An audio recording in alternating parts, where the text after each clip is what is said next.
আদি যুগ থেকে নারীর সৌন্দর্য তুলে ধরতে এবং ব্যক্তিত্বকে ফুটিয়ে তুলতে শাড়ির ভূমিকা অতুলনীয়।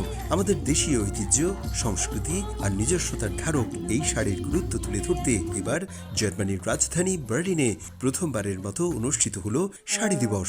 এই উপলক্ষে নগরের একটি মিলনায়তনে সংস্কৃতি, সংযোগ ও সম্প্রীতির আয়োজনে ছিল প্রবাসী ও স্থানীয় জার্মান নারীদের শাড়ি প্রদর্শনী। প্রথমবারের মতো জার্মানিতে আমরা আজকে শাড়ি দিবস উদযাপন করলাম।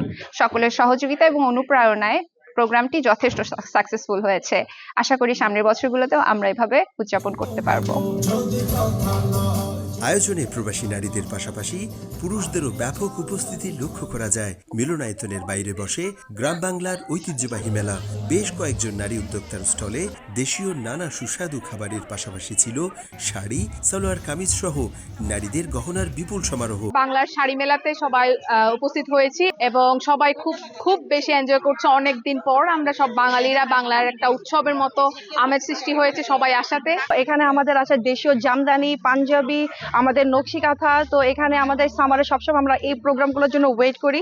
আয়োজনের মধ্যে অন্যতম আকর্ষণ ছিল খেলাধুলা ও মনোমুগ্ধকর সাংস্কৃতিক পরিবেশনা। এ সময় গান, নৃত্য, কবিতা আবৃত্তি, নাটিকা ও ফ্যাশন শোতে অংশ নেয় প্রবাসী সব বয়সের শিল্পীরা।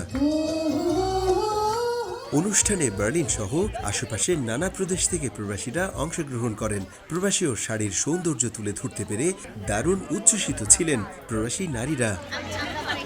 জার্মানি থেকে বিটু বড়ুয়া, সময় সংবাদ।